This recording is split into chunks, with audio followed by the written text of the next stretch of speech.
Universalist Church of Augusta. Hey, I have some announcements for today. Some unique upcoming events. November 27th at 2 p.m. is our Thanksgiving potluck dinner. If you haven't been, you should make sure that you come this year. It's a great time, it's really fun, and it's a lot of good food. November 28th from 6 to 9 p.m., Kids Night In. They're doing the Friendsgiving potluck this week. That one's fun too. So make sure to sign your kids up for that. November 29th, also from 6 to 9 p.m., come and sing at Out and Proud Karaoke Night. Also November 29th at 1 p.m., we will be doing the Hanging of the Greens. It is the traditional hanging of the greens decorating for the holiday season. So come out and participate in that as well. And then December 6th at 4 p.m., we will all be gathering here for Andy Reese's memorial service. So it's probably going to be very packed and very busy, so try to get here early. And for those who are able, if you could park at the fire station or over in the Marcos parking lot to walk over and save the parking spaces closer to the church for those who may need them, that would be awesome. Some ongoing events each week. Sunday mornings at 9:30 a.m., the choir and contemporary music ensemble rehearse. Mondays at 7 p.m., we have the meditation group that meets in person. We usually meet over on the couches around 6:30, and then we start meditating at 7.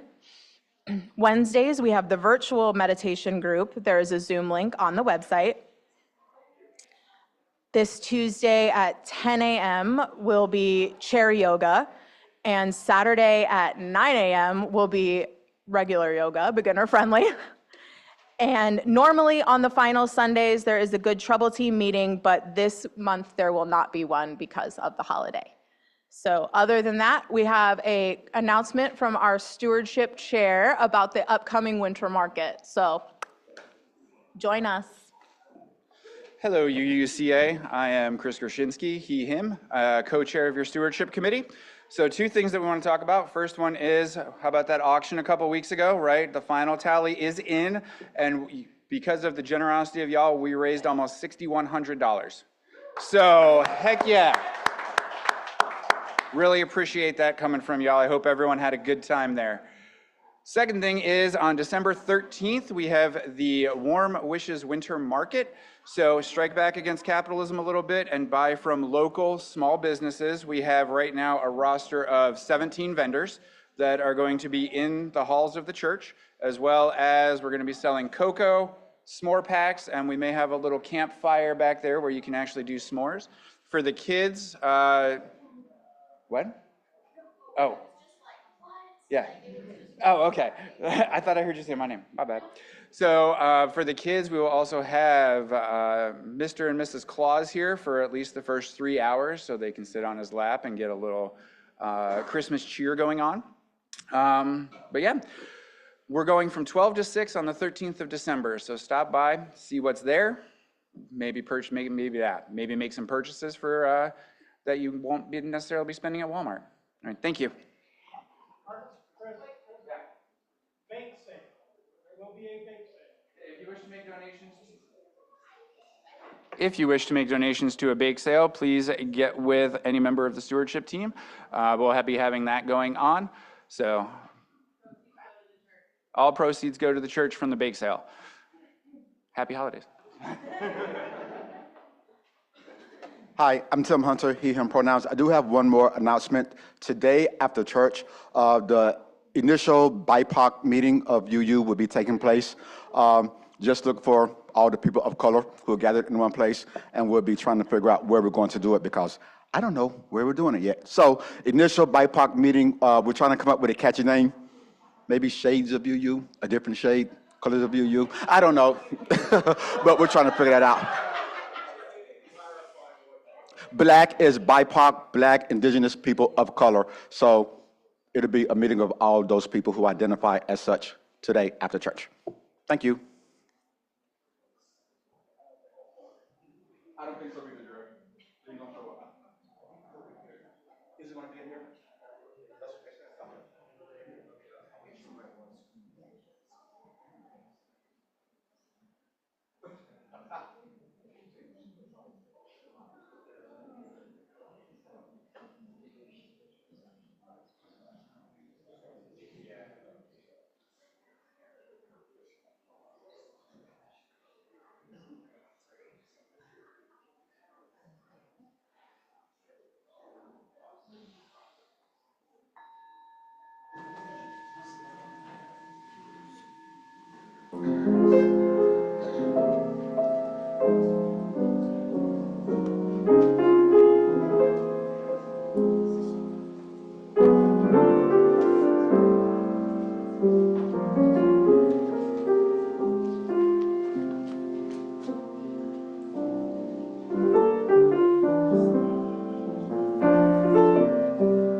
Welcome to the Unitarian Universalist Church of Augusta, where our mission is to create a beloved community, acting together with compassion, reason, and respect, empowering us to promote a just society. My name is Cheryl. I use she, her pronouns, and as today's worship host, I am co-creating this service with our own Reverend Nic, Josef, Patchen, our music director, and our choir, and all of you, whether you're here in person or on Zoom.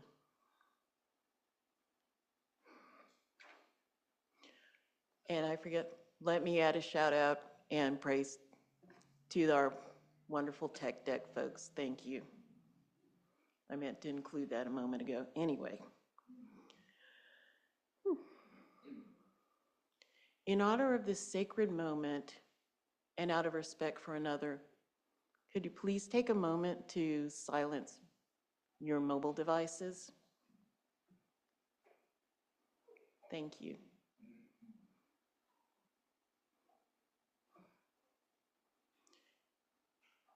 If you're visiting with us for the first time today, we encourage you to stop by the greeters table following the service to get more acquainted with the church. For our membership coordinator, Fern Smith, would love to chat with you and find out more about your interest. The blue card in the seat pocket in front of you is a great conversation starter for that.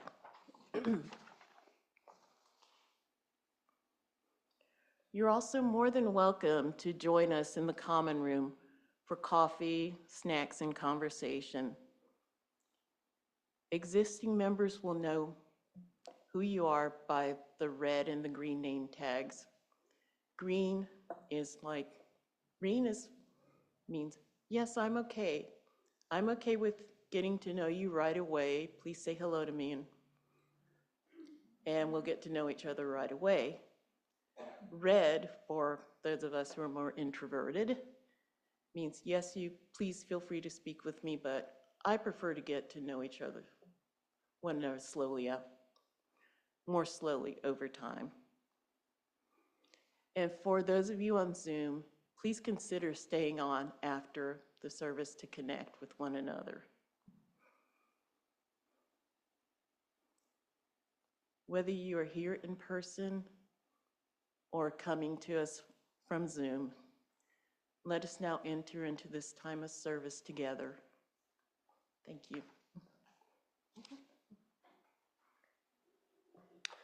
Rejoice.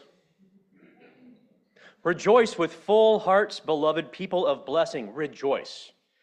May this time of worship celebrate what we know at our core. Blessings are real and ours to claim and radiate. Blessings are abundant and ours to revel in and pass along. Blessings are transformational and ours to be challenged by as we grow towards the faith we know that we can be. Rejoice.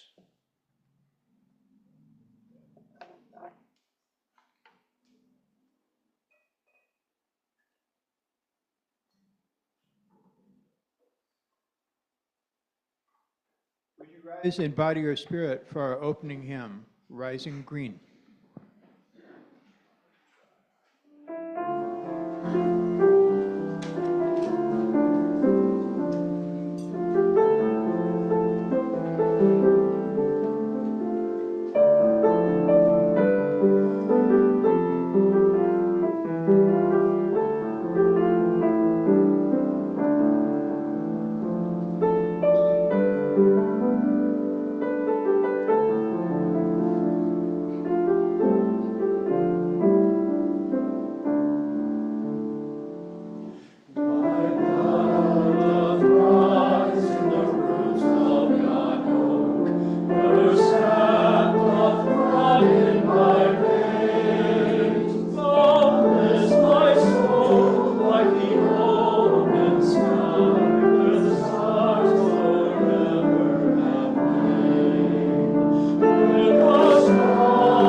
Good morning, everyone. My name is Margaret Tuck. I'm a member of the pastoral care team. This is a time in our service where you're invited to come up here and share any joys and sorrows that are shared.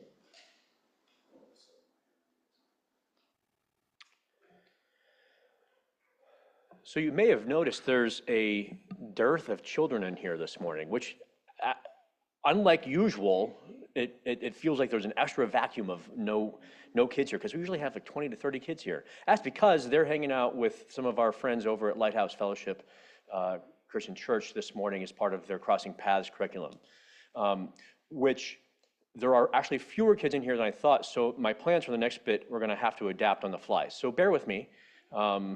So we're still going to do a thing, just a little different.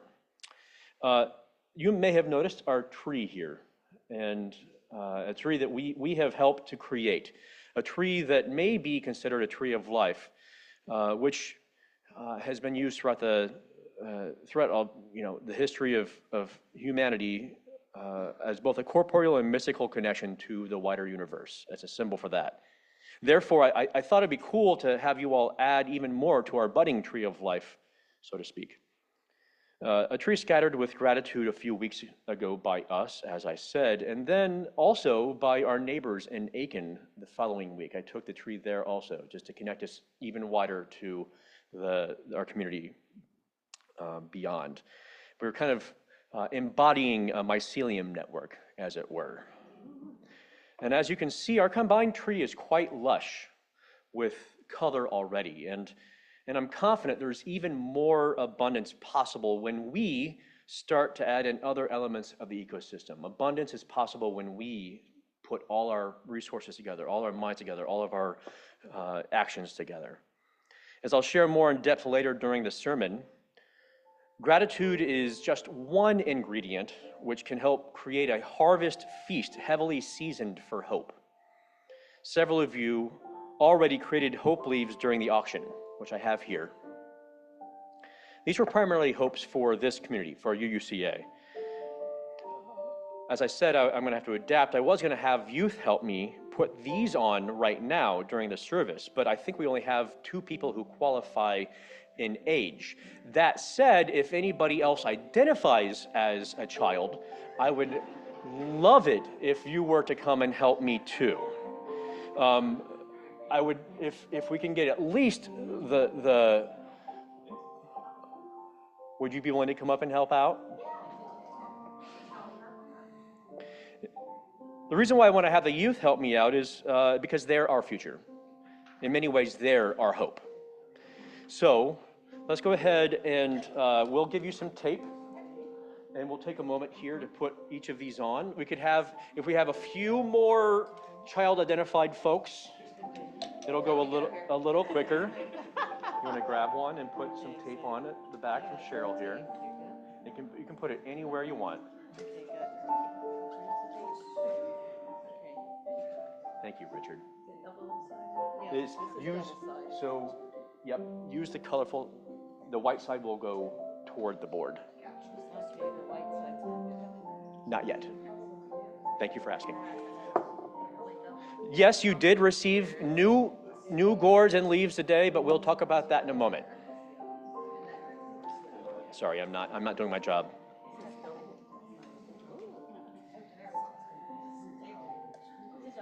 It's double-sided.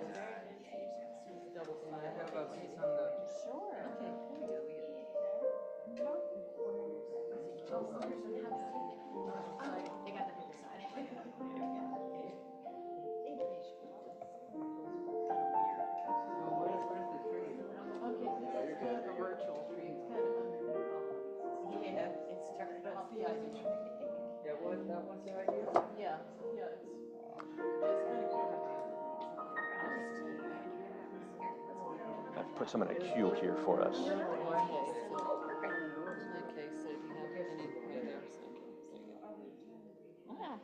Yeah, put that side toward the...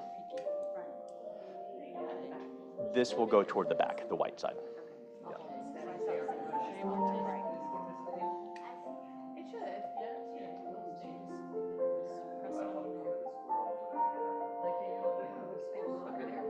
He's about to hike for the season. Okay. Well, he's going to hibernate, so we've got one more. So I'll put this one on. I think we're good. Thank you. Thank you.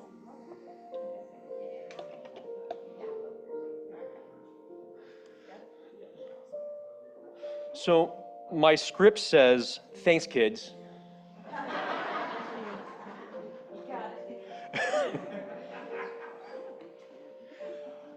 Now, as I mentioned, we will be using the leaves and gourds that you received as you entered. Did anybody not receive one? Okay. We have a couple. Fern, if you're there, would you bring me some extra leaves and gourds, please?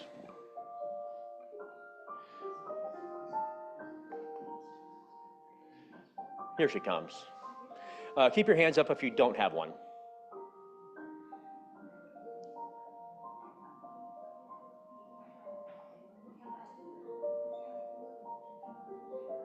And if there aren't enough markers for everyone to have their own, please share.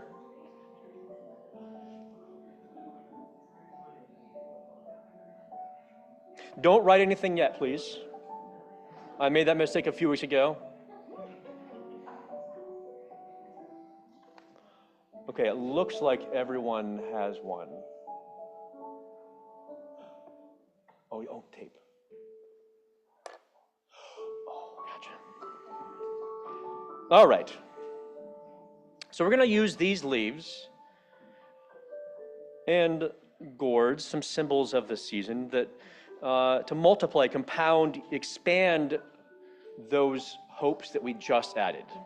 These hopes, though, will not just be for the church, but for the world and how we might impact it for the good. Again, expanding our circle, expanding our concern.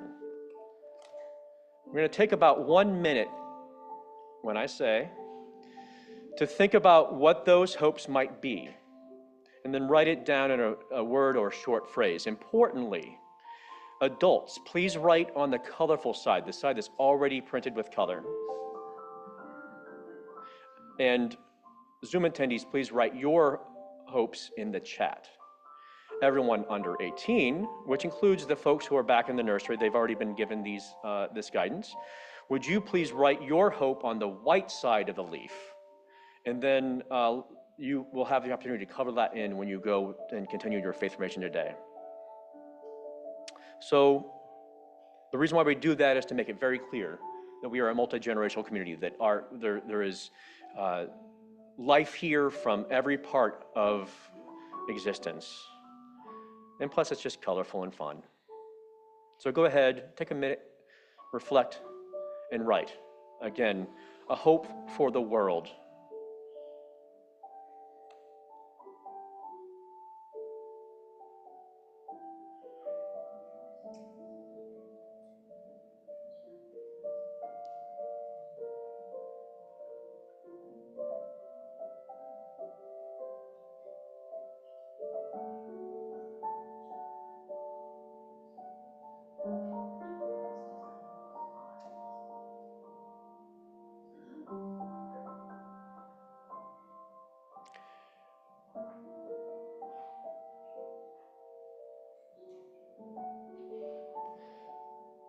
So we're not going to do anything with these right now. Just hold on to them. We're going to hold on to our hope a little longer. Yes, that was intended. Then when you leave the service today, I'll be with the tree in the foyer. Rhyme intended. I hope you'll add those hopes yourself then before you go back into the world. Much gratitude to Dominique for generating this meaningful idea. You're getting a lot of gratitude today. Thank you all. We're going to try to continue now in the spirit of prayer and meditation. Once again, using the words of Reverend Dr. Rebecca Savage, who wrote our chalice lighting this morning. And this prayer is entitled, All the Holy Nudges That We Need.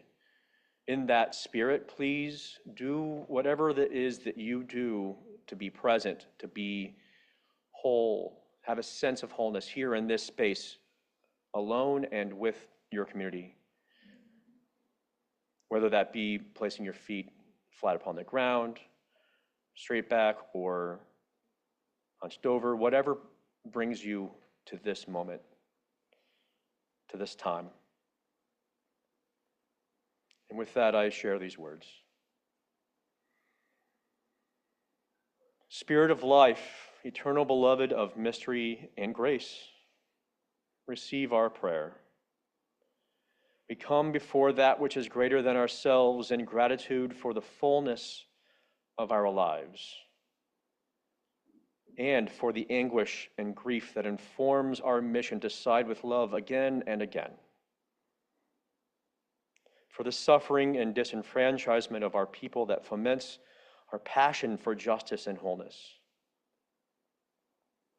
for complex lives, for hard lives, for real, full, and overwhelmed lives. We give thanks for the blessings that we have been given, the reassurance of community, the steady warmth of hope, the unwavering faith that there will be better days.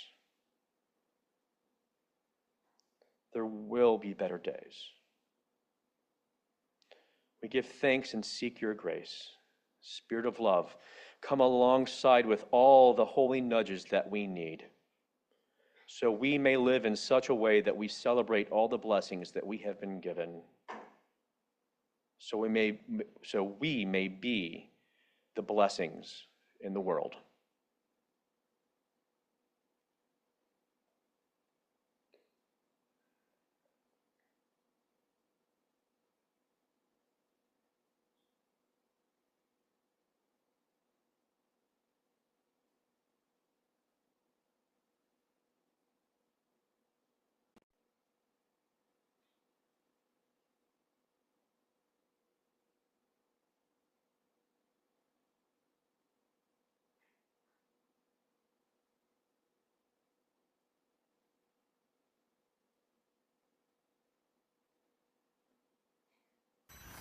There will be better days. There will be better days. There will be better days. There will be better days. There will be better days. There will be better days. There will be better days. There will be better days. Let the wave wash over. There will be better days. There will be better days. There will be better days. I am there will be better days. There will be better days. There will be better days. There will be better days. Let the wave wash over. There will be better days. There will be better days. There will be better days. Let the wave wash over. There will be better days. There will be better days. Let the wave wash over. There will be better days. There will be better days. There will be better days. I am there will be better days.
There will be better days.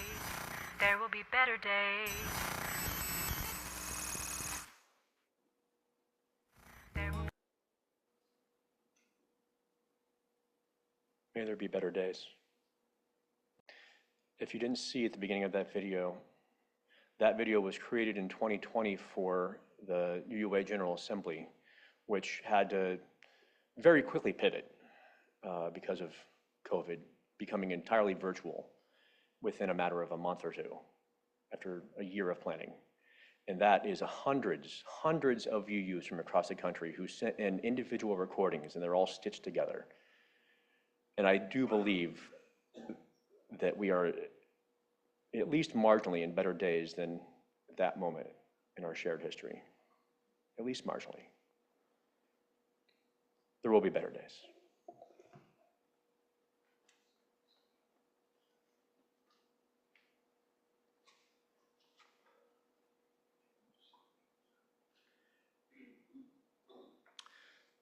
So because we have a variety of things happening today with the kids and just a few in here, you do have the option of going and hanging out with Mix Vic in the elementary room or staying here with us for the rest of the time. If you do leave, please remember to take your leaves of hope to color in and be ready to put them on our tree before you leave the church today. Let's go ahead and sing just because it's fun to sing this song.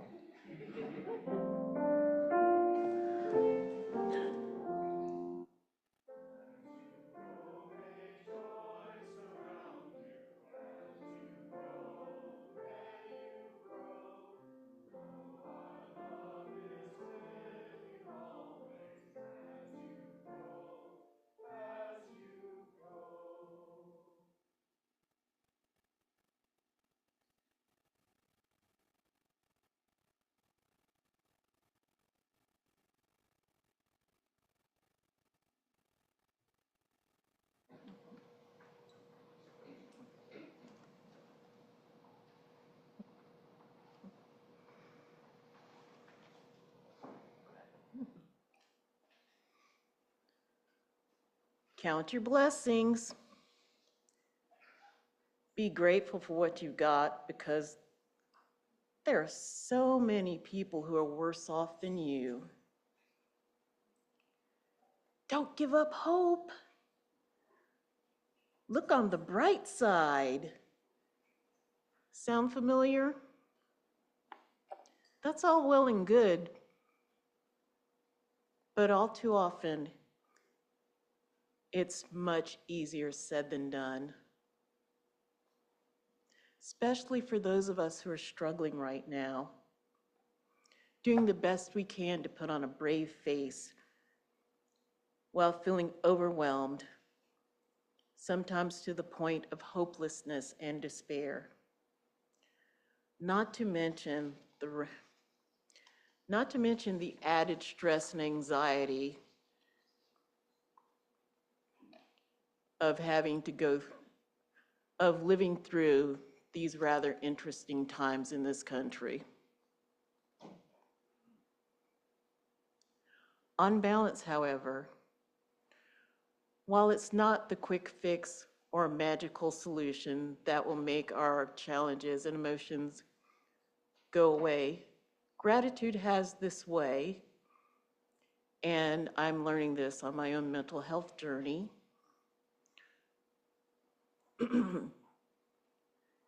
It has this way of redirecting that energy.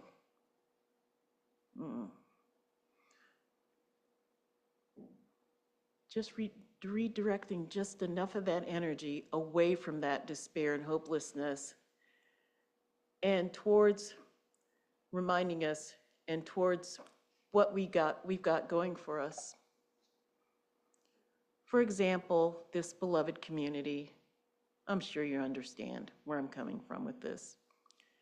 As part of gratitude and hope, we share what we can of our financial resources as well as our time and talent to help sustain this community and keep it going. As part of this invitation to generosity, I give you this gentle reminder that cash and checks are gratefully accepted, or you may use the text to give option, the information for which will appear on the screen shortly. Will our ushers please come forward?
Thank you for your generosity, and thank you to our ushers.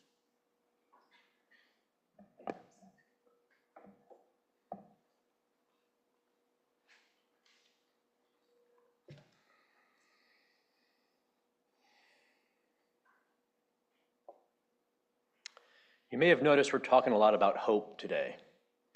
That isn't necessarily the theme of today or the month. Choosing hope is our December theme. But I don't believe that we can choose hope out of thin air. We need more to get there. When you're depressed, when you're in despair, when the world is consumed by fire, fire which seems to constantly consume your heart and mind too. It is nearly impossible to will yourself toward hope. There's just no direct path to choosing hope. Not when you're in a funk alongside so many others. Not in a vacuum. You need something else. A stepping stone or two.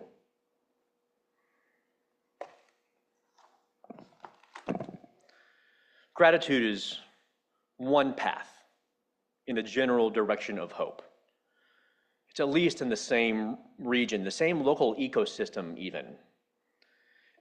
If a path, it isn't direct, though it may be directional. While practicing gratitude is powerful and richly spiritual, experiencing gratitude is only slightly easier than conjuring hope from nothing. Because you can't really force gratitude either. Forced gratitude also in a vacuum feels disingenuous. No matter what, the road toward hope, especially from the depths of despair's valley, is treacherous. The journey circuitous. I kind of think of it like raising a child, or in my case, two. Now, I have lots of hope for my kids, Noah and Charlie. They're both so uniquely talented and smart and wise and funny and smartasses.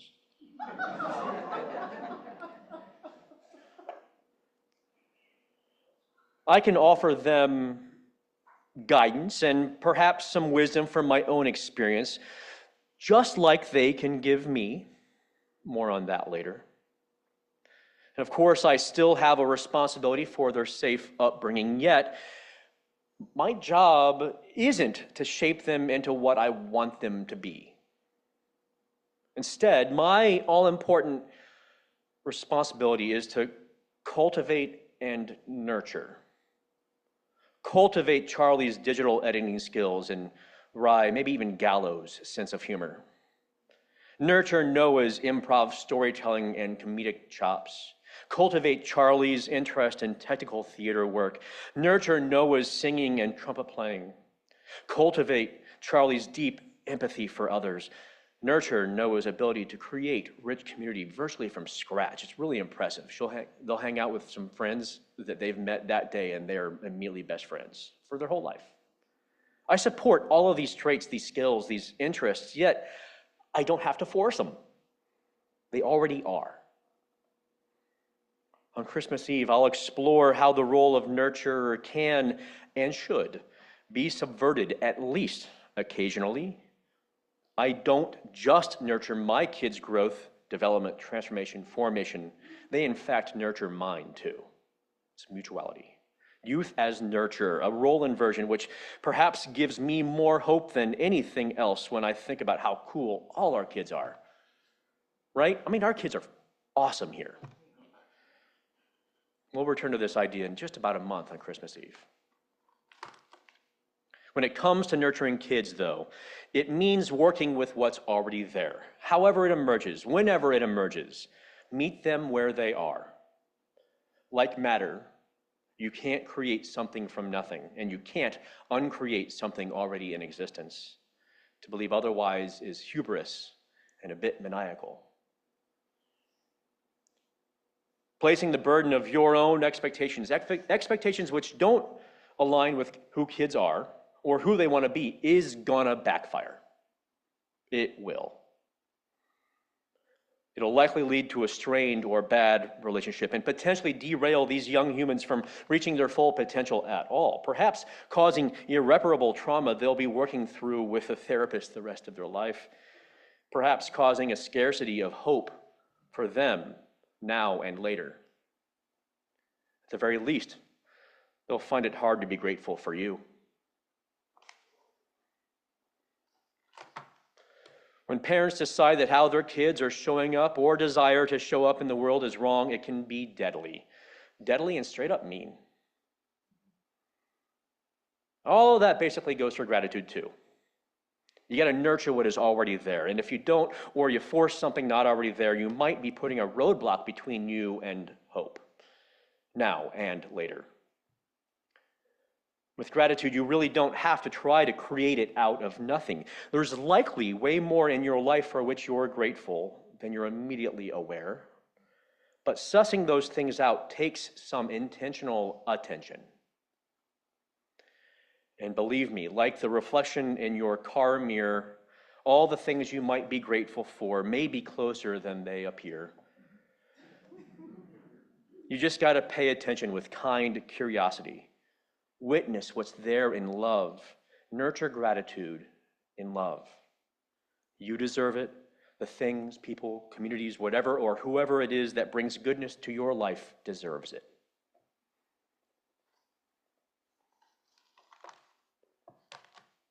Returning to the allegory of child nurturing. Have you ever been to a Thanksgiving meal where the youngest kids are misbehaving the whole time? I have, and it's usually pretty clear why. Nobody's really paying attention to them. Let's give the sirens a moment and know that somebody's in trouble.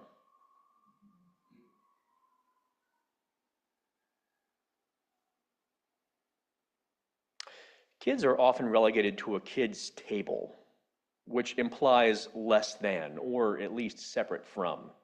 They become more of an annoyance than part of the community to cherish and celebrate. And add a little divine neurospiciness and your meal is just off the rails. Maybe the rails are nowhere to be seen. This isn't nurturing. At best, it's tolerating.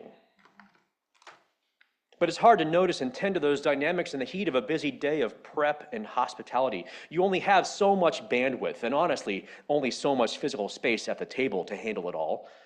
And with those limits, you're not going to send Aunt Margaret to a different table, or lose your temper at Uncle Ted and tell him to be quiet. Well, maybe Uncle Ted gets to be told he's quiet, be quiet. Like gratitude, family and community is so important at holidays such as Thanksgiving. Yet somehow it all becomes harder to witness and hold during those heightened moments. Harder to nurture. It becomes a chore instead. Family and community become a chore. Gratitude becomes a chore. And what's the end result? Best case scenario, relief that it's done, not hope for more. Thank goodness we have a whole year before it happens again. At least there's some gratitude, right?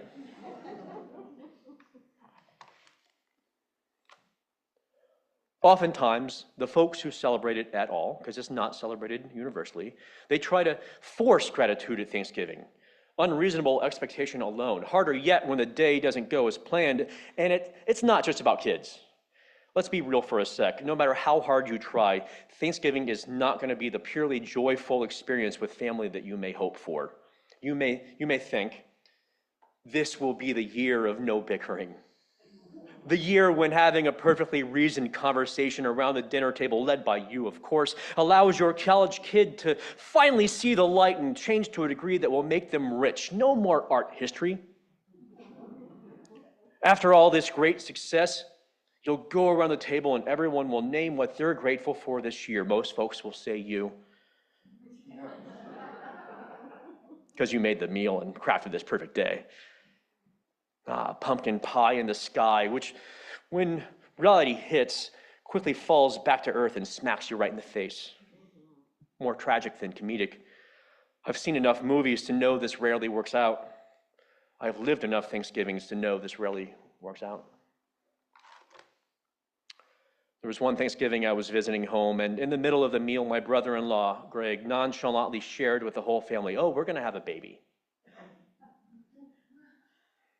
Upon hearing this news, you'd think folks would be overwhelmed with joyful gratitude, a new family member. Instead, the conversation quickly turned to, "You told us the wrong way. You can't afford a kid right now. Your house is too small. You're going to have to move." For such a huge announcement, there was such little optimism in the room. There just wasn't enough space with all the criticism and concern. Optimism, along with its older cousin gratitude, were relegated to the kids' table. The expectation of a day full of gratitude quickly went out the window. To expect gratitude at any point is invalidating of folks' real experiences. But when you build a holiday around it, it can be even worse, especially for those for whom Thanksgiving is a reminder of the horrors of colonialism, the effects of which still exist alongside indigenous folks who, yes, still exist too. Especially for those who tend to take on the lion's share of physical and emotional labor within a heteronormative family. Yes, I'm referring to patriarchy. With all these complexities, it seems being with what is just isn't enough to nurture gratitude. Not yet. Like Dad's bland turkey, this whole gratitude hope recipe is missing an ingredient. And when you don't have all the necessary tools, it's hard to nurture kids, gratitude, or tasty turkeys.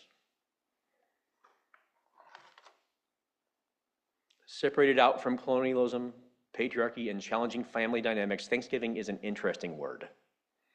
Thanksgiving. It's loaded with meaning on its own, and as you use, it's extra meaningful if you just look one level deep.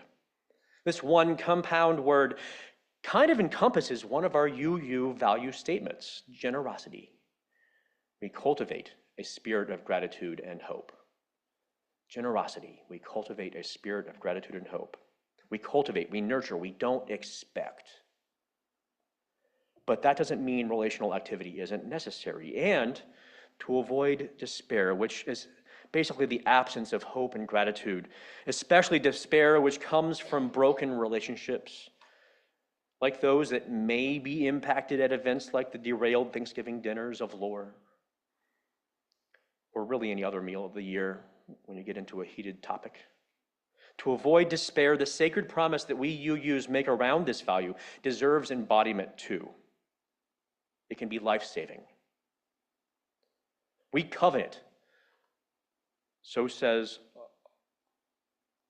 this value. We covenant to freely and compassionately share our faith, presence, and resources.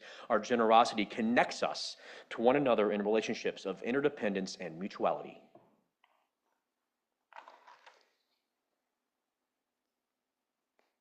A while back, my spouse, Janaea, you may know her, she's sitting there, she jokingly called me an ungrateful boy. It is kind of stuck as an inside joke. And as an important reminder, though a joke, there was likely a hint of truth to it. And not because I'm actually ungrateful for her love, her intelligence, her humor, her efforts at home, work, and church, her emotional labor for her, but because there was and sometimes is an occasional dis-ease, disconnection in our relationship of interdependence and mutuality, especially when it comes to emotional labor. I try hard not to amplify toxic masculinity, but systems of oppression can get the best of all of us, again with the patriarchy. Ever since she first let those words slip from her mouth, I have been far more aware, intentional, and compassionate about the generosity of my good faith efforts, parental presence, and time and energy resources. Far more likely to say thank you when I see her very often selflessness. I'm far from perfect, y'all. I am not an exemplar in this situation, not trying to say I am, but I'm intentionally cultivating that embodied awareness because it serves us. Mutuality. I've also been more intentional about inviting Noah and Charlie to do some of the housework that Janaea often does without complaint, which they almost do themselves now without complaint. This aspect of family life is part of nurturing them too. Doing so, when we all chip in, when the weight of life is distributed more equitably, we all get closer. Shared generosity connects us to one another. It nurtures gratitude. It cultivates hope. Perhaps at the upcoming Thanksgiving meal, however you celebrate it and or if you celebrate it, try to be extra aware of who is doing all the labor before, during, and after the meal. Just notice. And if you witness with love that the labor of the day is falling on the shoulders of the folks upon whose shoulders bears that weight more often than not, or you discover that you're relegating kids to be a little more out of sight and out of mind, give of yourself a little bit more. Share the load. Be grateful for the kids who are gifting their presence to you. Nurture their youthful spirit along with a spirit of gratitude and hope. Perhaps even end the holiday feeling grateful that your in-loves came and not that they left.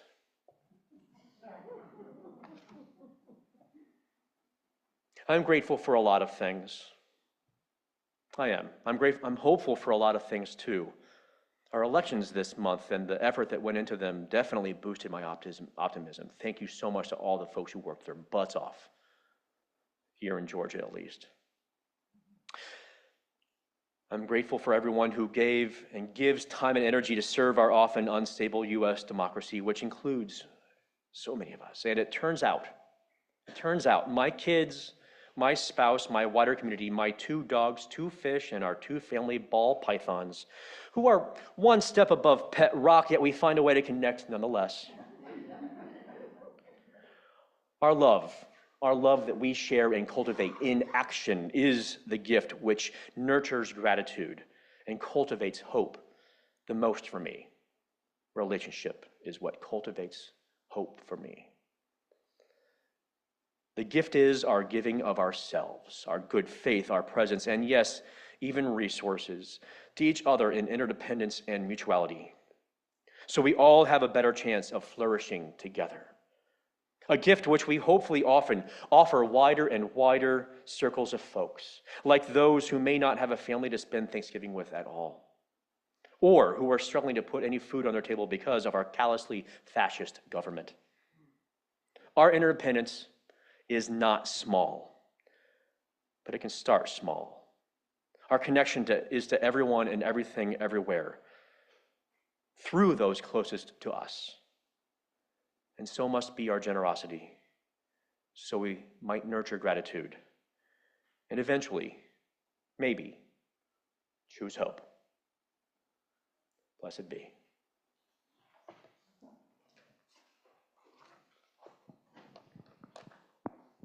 Would you rise and bow to your spirit for our closing hymn? It's called Hope Came Back, a little change in the words.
Please remain risen in body or spirit for one moment longer. Before I share the closing words by poet John O'Donohue, just a reminder that as you leave today, to please affix your leaves and gourds to the tree out in the lobby. And if I don't see you this week, I hope your Thanksgiving is exactly what you need. I'll be here with my family, blessing the meal and breaking bread with you. You're all invited this Thursday to break bread. There will be no kids' table unless they want it. Until then, John O'Donohue says, we enter the world as strangers who all at once become heirs to a harvest of memory, spirit, and dream that has long preceded us and will now enfold, nourish, and sustain us. The gift of the world is our first blessing. Blessed be.